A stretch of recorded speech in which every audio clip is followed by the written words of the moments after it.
ទៀតបងប្អូនដោយសារមុនហ្នឹងថតទៅក្តៅខ្លាំងពេកវាដាច់បាទនេះគឺបរិវេណជុំវិញប្រាសាទហ្នឹងគឺថាពប់សម្បូរទៅដោយដើមឈើធំបាទដើមជទាលត្រង់ហើយធំច្រើនមែនតើបងប្អូនបាទនេះប្រាសាទបកគោហើយសិតតែស្នាមបាក់បែកអស់ហើយនេះហើយនេះបែបមានប្រាសាទមួយដែរមិនវាបាក់បែកអស់ព្រោះអាយុឆ្នាំហើយចូលអាយុកាលដល់ពាន់ឆ្នាំណានេះប្រាសាទបកគោ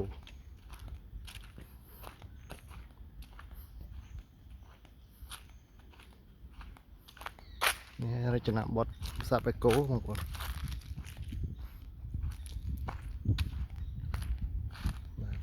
ឡើងមើលជុំអត់ទាន់បានឡើងទៅលើទេ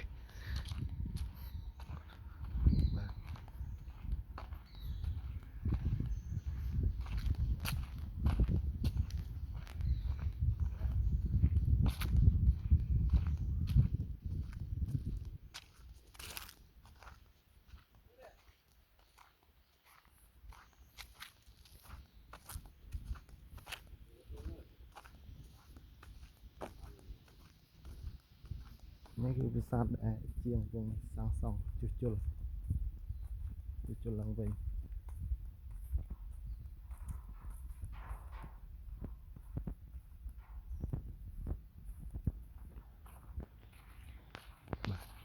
ចិត្តបាត់មកជុំហើយ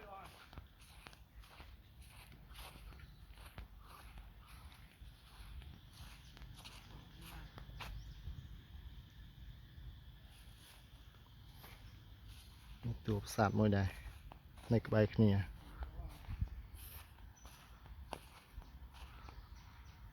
បាទឥឡូវឡើងទៅមើលហ្មងបងប្អូនឡើងទៅមើលអស់គ្នាហ្មងបាទនេះមានតោបាទមើលពីមុខទៅមានប្រាង្គប្រាសាទ3បាទមួយកំពូលប្រាសាទគឺមានច្រកឡើងមួយហើយមានតោ2នៅ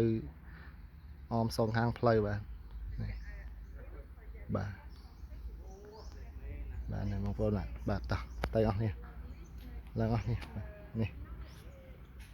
បាទនេះក្បាច់ចម្លាក់បាទតាមនេះគេថាមានរូបអប្សរាមានរូបចម្លាក់ដែរប៉ុន្តែត្រូវបានបាក់បែកអស់ដោយសារគេវាយនឹងវាយសម័យណាទេ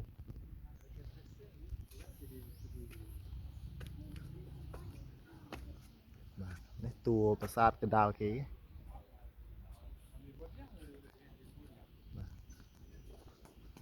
នេះចម្លាក់បងប្អូនចម្លាក់រចនាបថបាទគឺថាមើលទៅគឺភ្លឹងហ្មងត្រង់ដូចផ្ទាត់បាទជ្រុងគឺថាចាប់បរោះយើងពូកែឆ្នៃប្រឌិតជំនាញខាងកសាងប្រាសាទសម័យហ្នឹង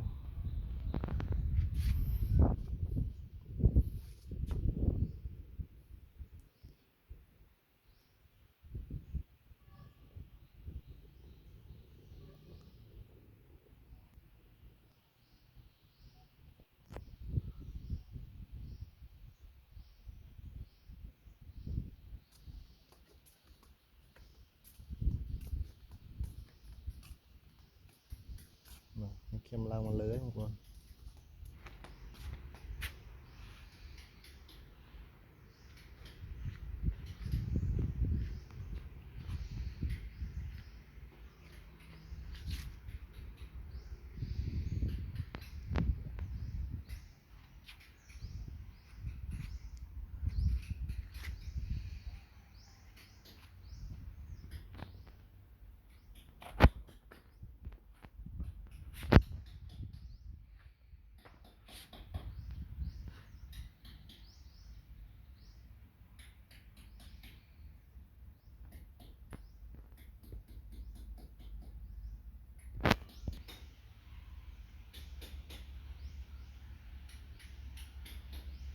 នេះគឺខាងក្នុងប្រាសាទគឺមានលឹងព្រះឥសូរនៅក្នុងសាសនាហិណ្ឌូសាសនាព្រហ្មញ្ញ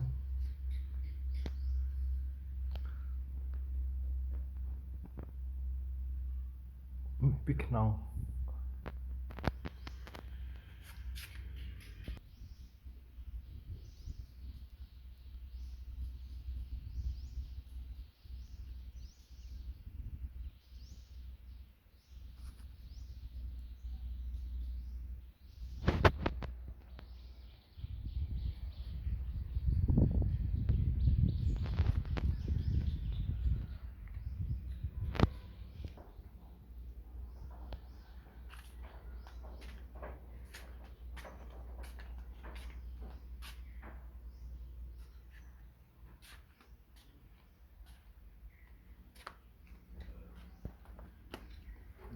គឺថាបាត់រូបចម្លាក់បាត់ហើយសោទៅជើងនេ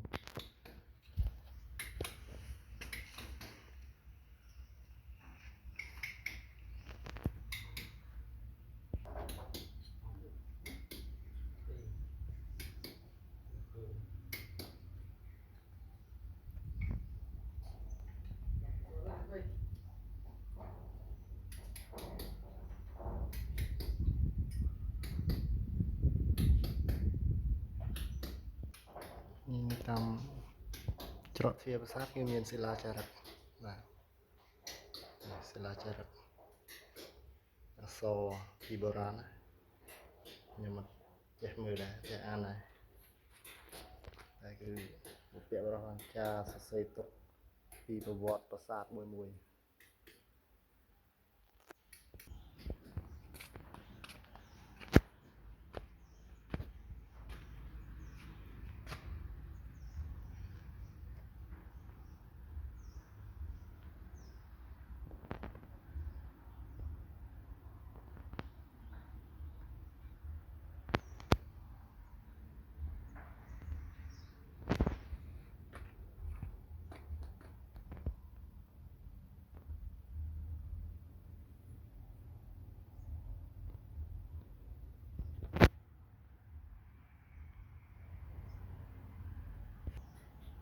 បាទបងប្អូនគេថា